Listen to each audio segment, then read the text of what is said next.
All right, great, thanks. First off, I want to say thank you all for being here today. I'm honored and humbled by the opportunity to lead NPCA for the next 12 months.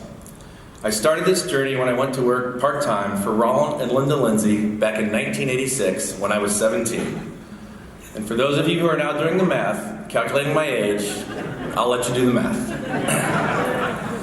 It all started on a date with their daughter, Heather. We went out a couple times, and within the next week, Roland offered me a job, washing trucks at the plant.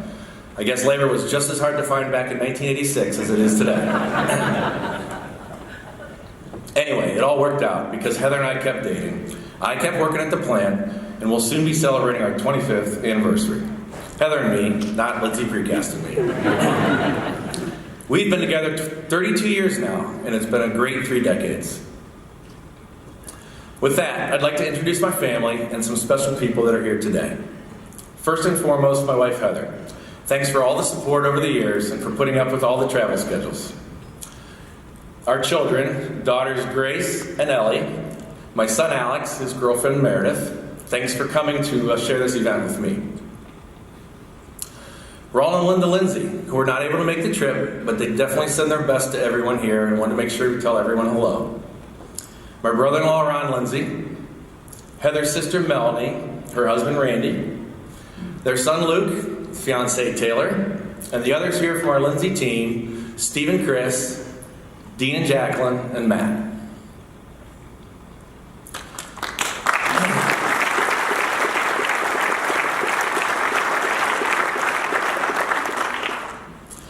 As many of you know, I'm located at the plant in Canal Fulton, Ohio. The Lindsay Company has grown over the years to 7 plants in 5 states. We are over 100 employees in Ohio and about 320 corporate-wide, which makes us a fair-sized precast company. Though we're large and far-flung, it's still a family operation, and we identify with the NPCA family of precasters. From talking with Ron and Linda, NPCA has been like a second family to them pretty much since it began back in 1965. It's one of the cool things about this association. Whether you were born into the industry, like so many of you were, or whether you came a bit later like me, NPCA has always been a welcoming place with a common thread of precast that connects us all. In 1991, right before I graduated from the University of Toledo, I was invited to go with the Lindsays to a mid-year meeting in Philadelphia. This was the first time I met Joe and Mary Weezer. I had been around long enough to know who Joe was, but I didn't really know him. He was pretty much an icon around NPCA and really good friends with Roland. The thing I remember most about that meeting was the leaders of NPCA welcomed me without hesitation and made me feel like I belong, just like Howard and Ashley and everyone else have said here today. Joe and Mary invited us out to dinner that night, and it was all it took to make me feel like I was part of the family. NPCA is like that. It's a tradition that's been carried on. The second generation relationships that are so important to me and my family were built from those first generation connections. And while there's a lot of family, there's a lot of roots here, I've also developed plenty of friendships from those folks who are not affiliated with family companies. The family theme is something you hear over and over again, especially when talking to the longtime NPCA members. I'm not the first person from Lindsay Precast to serve as chairman of the board. Thinking about that line of succession reminds me there have been more than 50 board chairmen and women ahead of me. I'm indebted to the legacy that they have all created. They have been active participants and insightful leaders, and have been especially helpful to me over the last 5 years. I appreciate all of their work and all the support. The NPCA boards I've been fortunate to serve with have included a wonderful mix of people.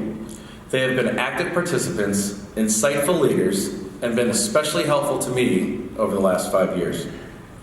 I appreciate all of their work and support. In the early years of NPCA, precast concrete manufacturing was maturing as an industry. Our members were focused on establishing and expanding the businesses, creating standards through groups like ASTM, and getting written into specifications. Today, quality standards are higher than ever, safety is a #1 priority, and we're ready to continue to keep pushing forward. About 6 years ago, we got a lot more aggressive with our marketing efforts. The board allocated funding specifically tied to marketing, and we started looking outward as a national organization. The marketing effort has evolved into a broader function we're calling outreach. At every opportunity, we are positioning precast concrete as a modern, adaptive building material that is the optimal choice for today's and tomorrow's construction industry professionals. Whatever the future of NPCA brings, it's going to include change. As many of you have heard this morning at the business meeting, Ty Gable has announced that he will be retiring December 31st, 2019. As one of my most important roles, I will be chairing the search committee to find Ty's successor. Finding the right person is critical to our future, and I'm looking forward to the challenge.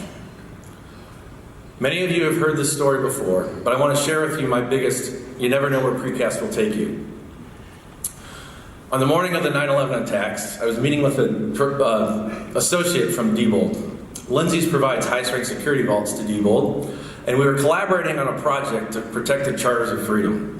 This includes the Bill of Rights, the Declaration of Independence, and the U.S. Constitution. That day was a rough day for everyone, and we all remember that. 5 weeks after that, we were flying down to Washington, D.C. for the pre-construction meeting at the archives. We walk into the room, we're all dressed in our suits, and we're there presenting our case to the archives, kind of bragging about our bank vaults and what we can do. The thing I remember most that day was one of the archivists stepped up as I was promoting what we do, and he stood up, looked down the edge of his glasses, and he said, "We're talking about protecting your freedom here, not storing money." It was a pretty powerful statement, and I remember that. In the days shortly after 9/11, you can imagine the impact of a statement like that. As I said, you'll never know where this industry can lead you. It can be gritty, dangerous, and frustrating, but it can also be glorious, dynamic, and fascinating. It's often a wild ride, and I'm happy and proud to be on that ride with all of you. Thank you again for the opportunity, and I'm looking forward to the next 12 months.